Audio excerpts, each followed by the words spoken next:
มันว่าลมเห็นหน้าตาดีแล้วก็สิมักเลยไอ้เนี่ยไอ้หล่อป่ะหล่อแต่หล่อมันบ่สำคัญเท่าความดีเสื้ออาย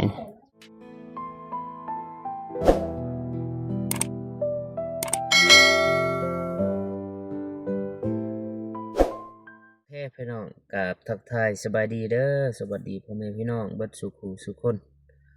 บ่ว่าอยู่ภายในและก็ต่างประเทศเนาะก็ยินดีต้อนรับเข้าสู่สองเบาฝน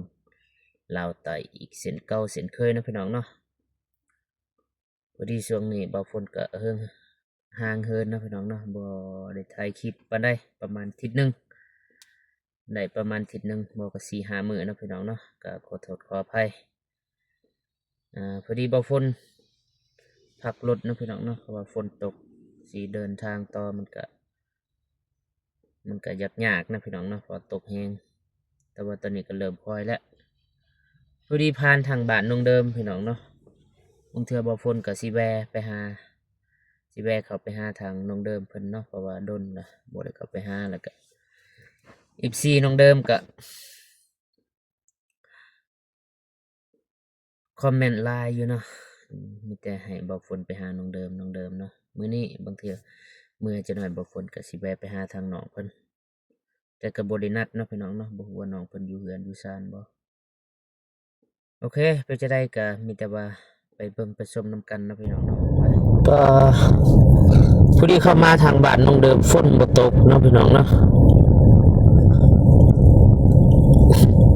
ฝนบ่ตกทางบ้านน้องเดิมแต่ว่าคึมอยู่แต่ว่าบ่ตกเนาะปัดอยู่นอกมันก็ตกหมดแล้วพี่น้องว่าฝนสิเมื่อทางนี้แหละไปพูด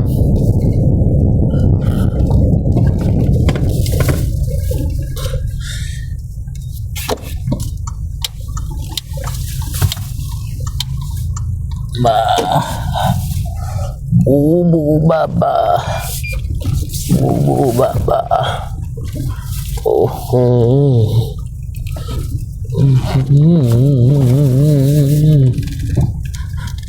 อยู่เหือนบ่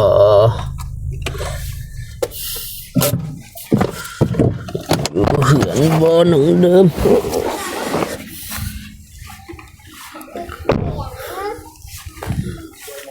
ขี้ตม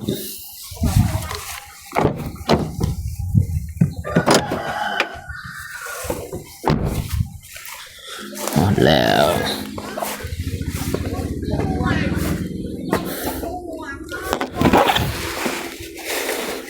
เอาบักเงาะ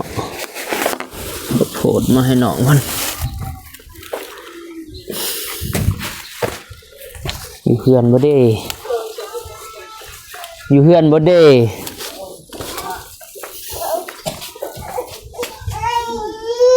ไอ้จะให้ยังฮะ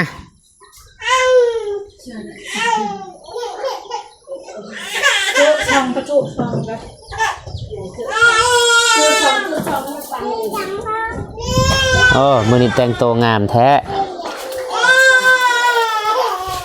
สบายดีครับสบายดีเด้อทุกคนทักทายสบายดีสวัสดี FC ทั้งไทยทั้งลาวอยู่ต่างประเทศหรืออยู่ในบ้านก็ขอสบายดีและสวัสดีเบิดสุขสุขเด้อสบายดี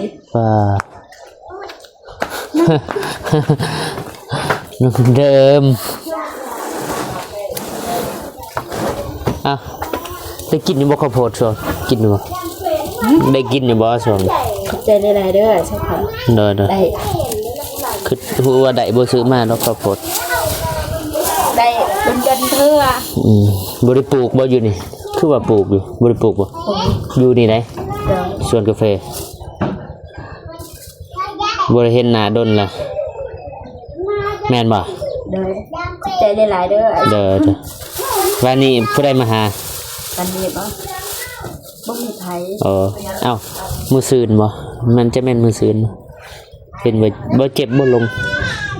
ไม่ได้บ่เจ็บนะฮะมื้อซืนพี่จะได้กาแฟเจ้างามนะบ่ บ่งามมันได้ จะได้จังหวะบ่งาม ให้ไอ้ให้คนเบิ่งเอง มื้อนี้บ่ได้ไปบ่ได้ไปสวนมามื้อนี้เป็นไง เสียงานแล้ว เมื่อวานได้ไป มานี่ไปแล้วบ่ดีนั่นแหละเฮ็ดหยังต่อบัดนี้ ประเทศ บ่ คู่มือ มันฮะช่วงนี้ตกอยู่บ้านเฮาก็ตกพุ่มแต่ว่าอยู่นอกพุ่นตกบัดมานี่บ่ตกเนี่ยไม่ลิ้นใส่ช่องเจ้า จุสอง เบิ่งสิตั้งกล้องไว้ดิถ่ายบ่ได้บ่นี่นั่งนี่ก็ได้น้องนะไม่ลิ้นชื่อหยังเลยลืมนะ หาที่เล่น มีลิ้นบ่มีลิ้นไม่ลิ้นกินบกเงาะใส่อ้ายจะไปใส่บ่มานี่ไม่โอ้ มันเคยหมดมือ กรบ่ได้ใช้เป็นเพิดบ่เดียว บ้า กินเป็นเนาะ เห็น เอาเลยอัน กินน้ำกันเห็นเลย นี่วิธีกินหมักเงาะมานี่ไอซิซอนอย่าว่าในนี้นั่นน่ะนะหมักเงาะอันนี้เนาะเป็นหมักเงาะบางเทื่อหมักเงาะนำเข้ามาแต่ไทยหมักเงาะนำเข้ามาแต่ไทยหรือว่ามาแต่เวียดหรือว่าอยู่บ้านเฮาก็คือกันเฮาบ่ฮู้ว่าเพิ่นเฮ็ดหยังแหน่เพิ่นฉีดยาหรือว่าเพิ่นฉีดยาฆ่าแมะแมลงอีหยังหั่นน่ะแล้วเฮาสิกินเฮาบ่ต้องกัดก็ได้เอานี่ปิกเฮากัดมันเพราะว่าเขาฉีดมันอยู่ตามเปลือกนี่เด้ เดย มันเวลาเฮากัดมันก็จะเข้าในปากเฮาถ้าว่าเฮาเฮ็ดแบบนี้แข็งไว้แบบนี้อันเด้มันก็บ่เป็นหยัง ครับใช่ เด้อ เดย กินมังงะไปกัดนั้นมันก็พิษอีหยังมันก็เข้าไปในปากเบิดเพราะมันจะติดอยู่ในเปลือกของมัน ตามบางคนคิดว่าบ่รู้ว่าคิดถูกหรือผิด เป็น ฮะเอากินใบบ่ปานนั้นลืมเอาไหมยังจะกินอีกบ่กินเบิดก่อนพอเพิ่นบ่ได้มาหาบ่ บ่ แต่นัดมาบ่ได้มา บ่ไม่แต่ปะมา บัดผู้หนึงได้มานี่อยู่บ่ลูกผู้ชาย มาก ทิวบ่ชื่อทิวบ่หรือ เที่ยว ลงบ่ลงเพิ่นบ่มีหยังเนาะพี่น้องมื้อนี้ก็คือมาเยี่ยมมายามมาหาทางน้องเพิ่นเพราะว่าได้ผ่านทางนี้ก็เลยได้มาเยี่ยมทางน้องเพิ่นเพราะว่าดนเลยปอฝนก็ได้มาหาบ่ได้มายาม หวานแซ่บ กินมาโพดเอาไปจีเอาไปปิ้งก็ได้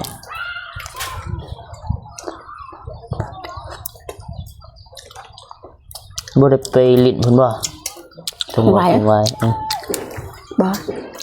เป็นไงครับบ่ไปลิ้นอันนี้เสียหยะแล้วล่ะไปลิ้ มันน่ะ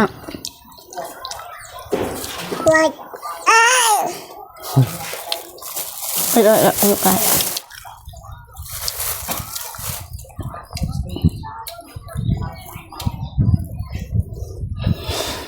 มาสิแกะ โต แกะบ่ได้มื้อหน้าเอามีดมาแกะเอา โถขอบใจแม่ อีหยังเน่าบ่จักบ่กินกันนะ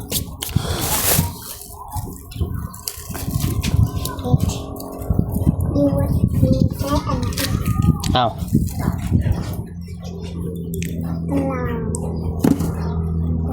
คิดฮอดพ่อบ่กะล้างก็ก่อนบ่ ต้องการล้างก่อนอยากการล้างเผ็ดมะนี คิดฮอดเพชรมณีบ่ เด้อพอเพิ่นบ่คิดฮอดแต่ป้าเผ็ดมะนี ยังน้อยครับเบิ่งคือหูความมันน่ะเฮ็ดหยังก็เป็นกินก็เป็นเท่าไหร่ละจักปีละปีเท่าไหร่ ปี ปีปลายปี4 เดือนบ่ได้ปี5 เดือน บ่ฝนก็สิวขึ้นเต็มหน้าเจ็บเบิดหน้าแผลจักแผลหยังแผลครีมสิวขึ้น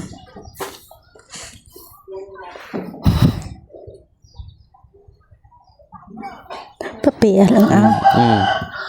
มาเดากูจ้ะมาขอเนี่ยขอกินเนี่ยไปมา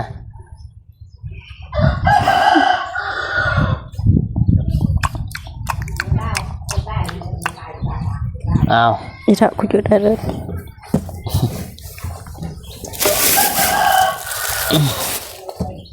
ได้ยังกินมื้อเช้านี่เฮ็ดยังกิน นั่นมักแตง แต่ผู้ได้เอามาให้ ห้องปลามาให้ เอามาให้ลายบ่ 4 หน่วยแต่แบ่งให้ พี่น้อง เอ้ยลังสีแดง1 หน่วยให้เอ้ยซิมหนึ่งก็ให้เฮาอีก 2 หน่วยจ้ะ โดยพวกเฮาอันนั้นติดบอนข่อยปลูกอันนั้นถั่วดินยังบ่ทันได้ใหญ่น้อย มีบ่ ๆมี เป็นบ่ กำลังเป็นหมาก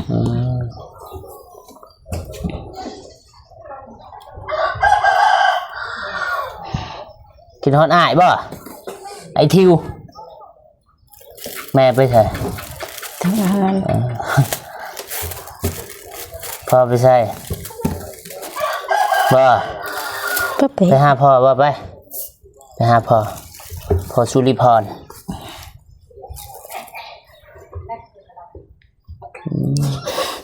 แล้วอาย บุรีมาหาดนเป็นอะไร คิดฮอด กินฮอด เลยคิดฮอดคือเก่า มันสิเอาเกือบขึ้นขออนุญาตปลดก่อน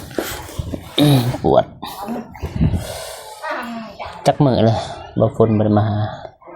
มื้อสุดท้ายอันนั้นตอนไอ้ใส่พรมาให้เครื่อง บ่จื้อกันไล่มือเกือบ2 ทิศหรือจัก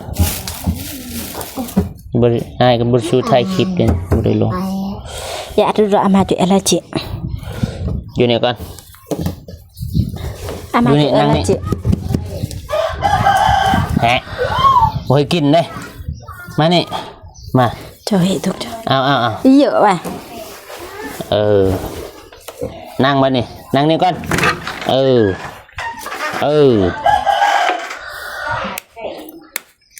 ด้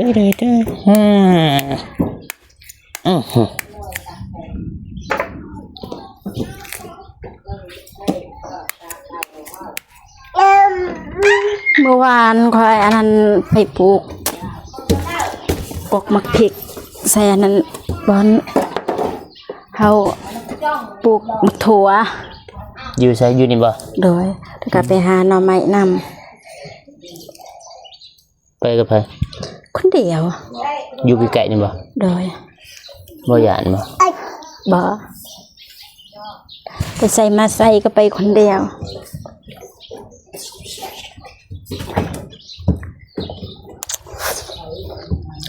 เพิ่นได้สิเอาผัวบ่ บ่ฮู้ ยับไปนี่บ่เห็นจังจะได้จังว่าบ่ฮู้บ่มีผู้บ่าวบ่บ่ได้ลมบ่หรือว่ามีคนมาลม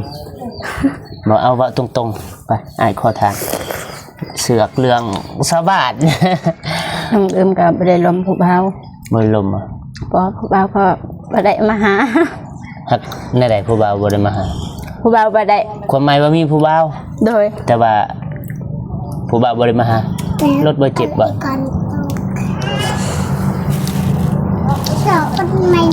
แม่นแสดงว่าน้องเดิมปัจจุบันนี่มีผู้บ่าวหรือว่ามีคนล้มบ่ มีคนล้มในโทรศัพท์ อ๋อคนล้มคนมาจีบบ่ในนั้นบ่หรือว่าแบบล้มธรรมดาหรือว่าจีบเป็นสู่เป็นแฟนหรือว่าล้มแบบแซดธรรมดาหมู่คู่นั่นน่ะหรือว่าเป็นแฟนแบบเชิงอยากออกเป็นแฟนแน่ผู้บ่าวผู้สาวแน่นั่น ธรรมดา ฮักเลิกๆแบบมาลมแบบมันต้องมีจุดประสงค์เขามาลมมาจีบเฮาบ่หรือมาลมแบบเป็นหมู่ ลมเป็นหมู อ๋อแส ดงว่าน้องเดิมบ่ได้คิดหยังครับก็แสดงว่าเอาดีๆเว้าดี จะบ่เป็นสิเว้า ๆมันบ่เป็นหยังเว้าแล้วมันเป็นเรื่องธรรมศาสตร์นะบ่คนคิดว่ามันเป็นเรื่องที่ว่าทุกคนเฮาควรมี50ก็แสดงว่ามีจิตมีใจคนบ้านเดียวบ่ บ่ บ่แม่น บ่ ทงวาย บ่แม่น กับกอก บ่แม่น บ้านเดียวนี่ บ่แม่น เมืองทะแตงบ่หรือบ่แม่นไว้ดำแม่นบ่กระปื้อ บ่แม่น จังหวะนี้จักบาทยังมันยากเนาะเดาบาทก็ได้ คนนั้นมา อยู่ไทย โดย อยู่ไทย เสียงใหม่โดย อ๋อ คุยกันในโทรศัพท์โทรหากัน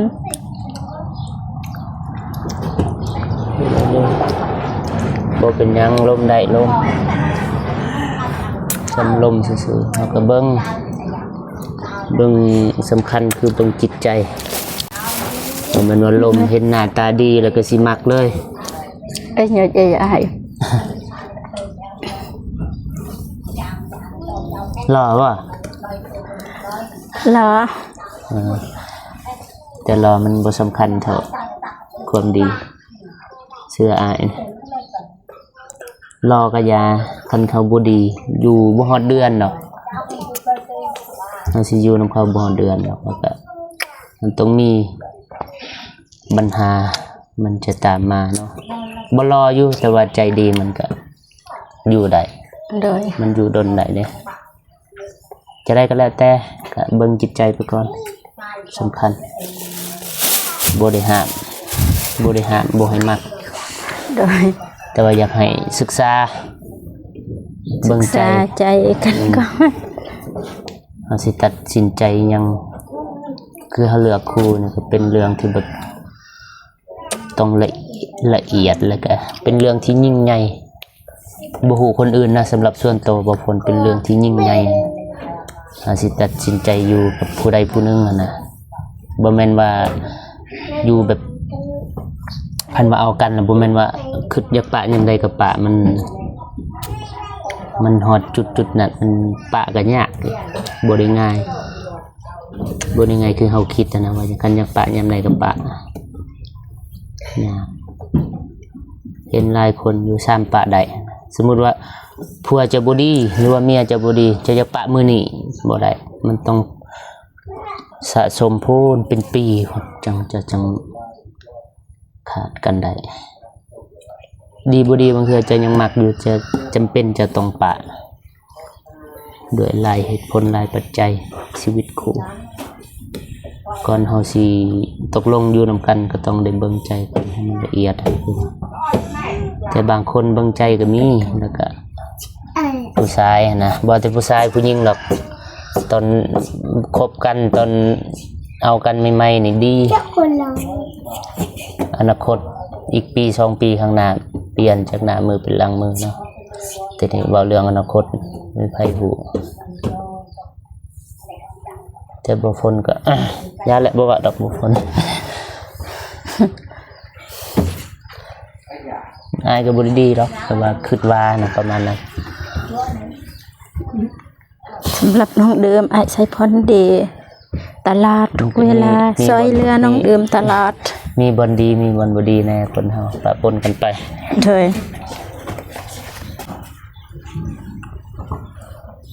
เป็นอะไรน้องเดิมได้ติดต่อหาแม่ๆอยู่บ่ ติดต่อ บ่ฝนบ่สู้ได้เข้ากลุ่มปานนั้นมันคือว่าอะไรมันคันว่าลมทรายมันอยากนอนจะเป็นหยังคันมีเวียกจำเป็นหรือว่าแม่ๆเพิ่นมีเวียกก็บอกได้แล้วก็จังได้ลมเมื่อลมแบบพาทรายแบบบ่ได้บอกฝนจะเป็นหยังอยากนอน คือการ บ่พอ5นาทีนี่อยากนอน ทำเบ็ดฟังแม่เว้าบัดนึกเดียวหลับบ่ฮู้ว่าหลับตอนใดแต่บ่ค่อยได้อันนั้นเข้ากลุ่มปานใด น้องเดิมนี่โชคดีได้น้องเดิม โดย โชคหายมันก็มีโชคดีโชคหายบ่ได้โชคหายก็คือน้องเดิมบ่มีพ่อแม่เนาะพ่อแม่บ่เห็น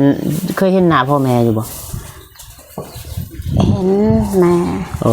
หน้าพอเฮายังน้อย ขอโทษเด้อที่ถามแม่เจะเสียวังปีใดบ่พ้นบ่หูเลย ปี2000อันนั้นปี2020 สมมุติเช้า โดยเดื แส อน ดงว่าบ่ดนนะจ๊ะ ปี2020เดือน2บ่เดือน2 วันที่หยัง บางทีเฮาบ่ฮู้ มื้อวันหยังวันเสาร์บ่วันอาทิตย์บ่ วันเฮาก็บ่ฮู้คือกัน จดไว้มันก็กีฬาเขาก็ได้หูวันที่ว่าเป็นจากเขาไปบัดพอน้องเดิมเห็นหรือเปล่า เห็นแต่ว่าบ่ชื่อเพราะว่าเฮายังน้อย คือโชคหายของน้องเดิมมันก็โชคดีน้องเดิมเป็นหยังก็คือมีแม่แล้วก็ผู้ใหญ่ใจบุญมาซอยเรือแล้วก็มาซัพพอร์ตแล้วก็มาเติมเต็มเนาะมาให้กำลังใจน้องเดิมจากเด็กน้อยที่บ่มีหยังเด็กน้อยที่บ่มีพ่อแม่ขาดความอบอุ่นเนาะแล้วก็มีแม่ๆเนาะทางฝั่งไทยหลายๆคนน่าจะหูอยู่มาเติมเต็มน้องเดิมมาสร้างความอบอุ่น โดย มาให้กำลังใจก็ยังมีความโชคดีอยู่นะครับผู้ใด เด็ด บ้านใด บ้านเฮาเอง เฮ้ยทางนี้ปิด ไม่ใช่อย่าตำโทรศัพท์เด้อ เมื่อกี้เลยโทรศัพท์เมื่อกี้ อย่าจะตำ มั จะ น หลบ จะนุ่ม ใส่ กว่าซากก็ล่มรอด ปีกระดำโทรศัพท์ พอกเล่นน่ะ ฮะ เนี่ยหูใส่ออกเลย มีถ่ายคลิปบ่โอ้ย เป็นยังว่ารถ เดี๋ยวนะภาษาก็ล่มรอ จะ ด สิไปใช่ เจ้าจุบันเลย พี่น้องบ่ พี่น้อง หรือว่ามาแล้ว พี่น้องนี่ก็อยู่บนหลังก็เรียกพี่น้องกันบ่ เพื่อนอะไรอยู่ใช่ พี่น้อง อยู่เทิงอันนั้นติดฐาน แก้วเวียกันนั่น บ่ฮู้เลย เคยก็ทุกยากแล้วมัน บ่ เจ้าเวียเห็นทำได้บ่ดี กินเหล้ากลุ่มแล้วเนาะ เออ กินบ่เหล้า เกิน บ่กินติ กันจำชื่อจำมีเงินก็กินเลย ทุกข์บ่ทุกข์ยากบ่จ้ะ เห็นยังเนี่ยในบ้านสิ คือสิรวยแล้วเจ้ามีเงินบ่หรือว่าทุกข์ยาก บ่มีแล้วก็ทุกอย่าง อ๋อเฮ็ดจะได้บ่นี่ บ่เคยกินแล้วก็ว่าไปนั่งดูพอนอกพอหน้าแล้วสิเคยเป็นเงินเคยเป็นเงินเพื่อนได้เนี่ยบ่เข้า เออ คือสิเนี่ย บ่กินที่เหล้า เห็นนะครับ กินแนวอื่นเอา บ่เพื่อนนะว่าเสียห้อยก็ว่าจะใครก็กินเรื่องไฟเพื่อนน่ะบ่มีเป็นทุกอย่าง เด้อ นี่ก็จำเงินพี่น้องเลยเงินอยู่พูด โอ้ปวดดิต้องใส่เกือบก่อนขออนุญาต พี่น้องจำไม่ ก็ได้ทางหันฮะโอ้เสื้อตลาดดาวเฮืองอีกเลย สะเลพออันนั้นไอ้ใส่พรบ่ไอ้ใส่พร บ่ เอา ซื้อเอาอยู่นี่ที่จริงเขาก็มีอยู่สวนแต่ว่าบ่ได้เก็บมาเลยซื้อเอาอยู่เสกอง ของเฮาอันนั้นกำลังอันนั้นคืออันนั้นเจ็บ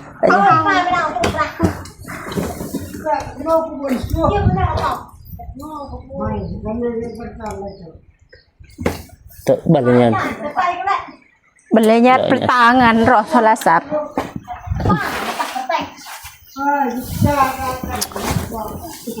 โอเคพี่น้องกับประมาณนี้เนาะบ่ฝนก็มาเยี่ยมมายามทางน้องเดินเนาะแล้วก็เห็น FC เนาะหลายๆคนก็ มาจากทักหาบางคนมาจากคอมเมนต์เนาะแต่บ่ได้ตอบก็ขออภัยมาหาน้องเดิมอ้าวมื้อนี้คือสิเศร้าคิดฮอดน้องเดิมแล้วเนาะได้เห็นน้องเดิมคนสวย ขอบใจเด้อน้องเดิมเด้อ โดยขอบอกขอบใจไอ้ชัยพรที่ซื้อของฝากของตอนมาให้ทางครอบครัวน้องได้กินก็ขอให้ไอ้ชัยพรสุขภาพแข็งแรงอย่าเจ็บอย่าจนให้ร่ำๆรวยๆเด้อขอบอกขอบใจที่มาเยี่ยมมายาม ครับเมื่อไหร่มีเวลาก็มาเยี่ยมมายามบ่ปะบ่ทิมบ่ลืมถึกเลข6โตสิแบ่งให้อยู่จัก 2,000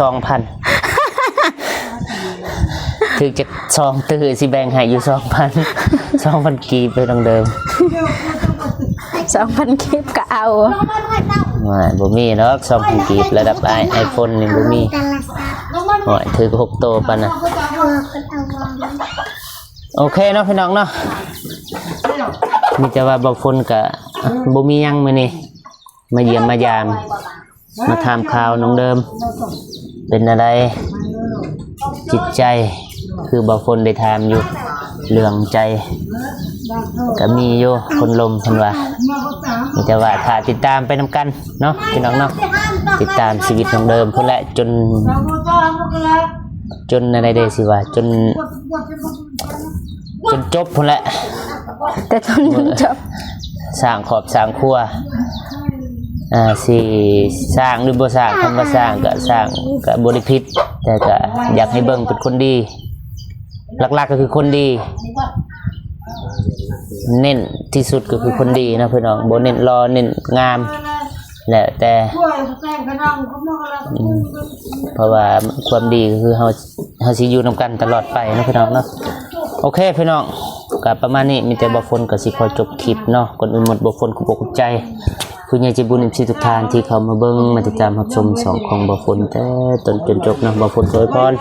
ให้ผู้ใหญ่ใจบุญทุกท่านจงอยู่เย็นเป็นสุขสุขกายสุขใจเด้อสุขภาพแข็งแรงความเจ็บบ่ได้ความไผบ่มีให้ร่ำให้รวยปรารถนาสิ่งใดขอให้ได้สิ่งนั้นสมดังปรารถนาเด้อสาธุโอเคนะพี่น้องบ่ฝนก็สิขอตัวลาก่อนพอกันคลิปต่อไปสำหรับคลิปนี้บ่ฝนขอกล่าวมาสบายดีเด้อปิ้ว